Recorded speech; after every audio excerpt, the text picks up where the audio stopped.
fellas, AC here.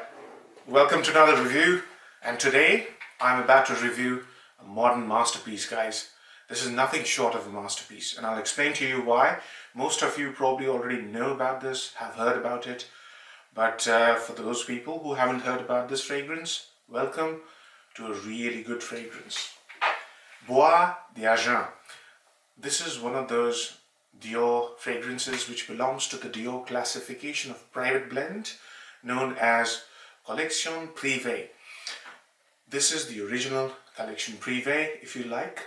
This was released in 2004. There were 3 releases in 2004 that started the Collection Privée. One, obviously, Bois d'Argent. The other one that I have reviewed is Au Noir. And the third one, I believe, something to do with Cologne Blanche or something like that. Now, over the years, they have added more and more fragrances. Some have been decommissioned. For example, Au Noir, which has been discontinued. And now the Collection Privée line has about 22 or 23 fragrances. This one has been recently reformulated. I am reviewing the older version, which was again reformulated after 2004, back in 2012 or 13, I believe. Can't remember exactly when, but it was reformulated, and it has been reformulated again last year. So, Bois d'Argent, the parfumeur for this one is one of the most amazing ladies I know in perfumery. Master parfumeur, Annick Minardo. She does a whole host of amazing fragrances, and few of her fragrances I'm a massive fan of.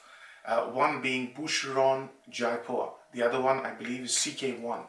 I really like her work. And she does contemporary perfumery, she does abstract perfumery, and Bois d'Argent is one such fragrance which I would like to classify as an abstract fragrance. It tries to capture an image, a setting, rather than do a classification fragrance like a chypre or an aromatic. This is classified as a chypre, but this is nothing like a chypre. So, let's start. What I've done is I've put a spray on because this takes about 5 minutes to bring its beauty out. So how does the fragrance start off? The fragrance Bois d'Argent, basically in French, loosely translates to silver woods or money. Yeah, argent also means money. So I don't know which way to take it. I'm going to take the silver woods line because this has got to do with countryside, with nature. And I'll explain why. When you first spray the fragrance, the first thing that's going to hit you is the woody nature of the fragrance. The top notes of the fragrance contains a few green notes. It has got cypress and it has got juniper berries. Along with these two, so cypress has this beautiful herbal green quality. Juniper has this lingering greenness, but also very sprightly, sort of effervescent quality and herbal at the same time. Those two combined with a dry woody note, that's how the fragrance starts. So sprightly, green, herbal, very woody. And the woody scent almost always conjures up an image in my head of sawdust. Not only is the texture of the fragrance like sawdust, it also smells like sawdust. That's how it starts off. The fragrance takes its own sweet time to get to the middle, and the middle of the fragrance has 2 very interesting notes: iris, myrrh, and actually I think iris is in the top notes, but it becomes apparent a little later, and patchouli. So 3 things join again to the party, and I think the big role is played after the 5 minutes into the next 1 or 2 hours is going to be iris and myrrh. And the woody notes. Myrrh has been executed to perfection in this fragrance. One of the finest myrrh I have smelled. And this is the sweet myrrh of Papanax rather than the bitter myrrh. So let me tell you a little bit of what I think is the concept. Imagine yourself to be a very wealthy person. Yeah, this is a smell of opulence. And imagine you're walking through a secluded wooded area, a long walk through the woods. So there's just nature and you. So you can smell the grass, you can smell whatever is in the woods, you can see the trees, probably they are of the silvery variety, so silver birch. Yeah, so you're walking through this wooded area, silvery birch, little meadow flowers, wildflowers, greenery, trees. You're smelling all that, and you're walking through these wooded area, and then you come to your house, a stately home, of course.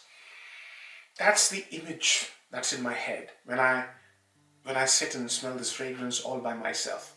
And Anik Minado has been able to do that many times. You smell Jaipur, that's an abstract concept.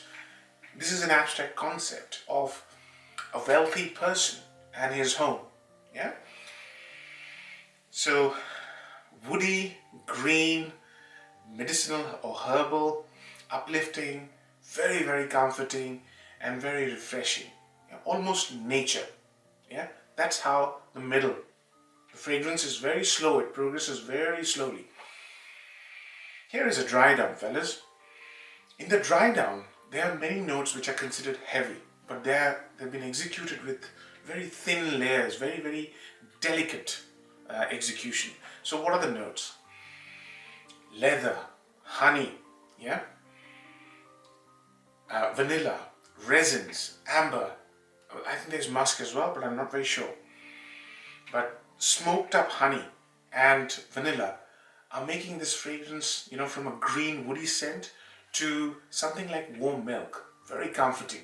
And there is this leather note, which is very lightly executed. It's not a heavy aromatic leather, it's just a very thin layer of leather. And resins, so very comforting. Yeah, there's no herbal or woodiness at the moment in the base. It's like warm milk and leather with a little hint of, I would say, iris. And this fragrance, when you smell it, when you analyze it, you can see that this is where the aroma was born.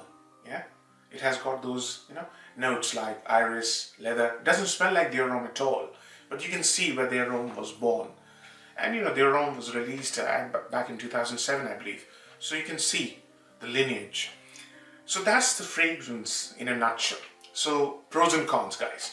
Number one, this fragrance is an abstract concept. Yeah, it doesn't smell like anything I know. The uniqueness and the quality of the composition is just second to none. That's why I call it a modern masterpiece. Without a shadow of doubt, one of the top fragrances you're smelling, yeah, or you will smell. It's a fantastic fragrance. Number two is the versatility. As I explained, these are the kind of scents you can wear anywhere and any season.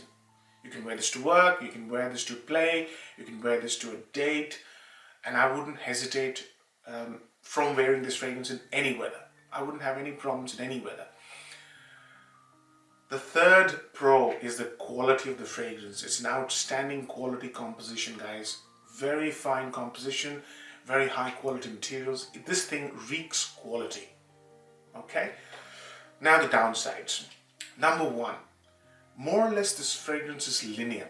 So if you use it a lot, you might get bored.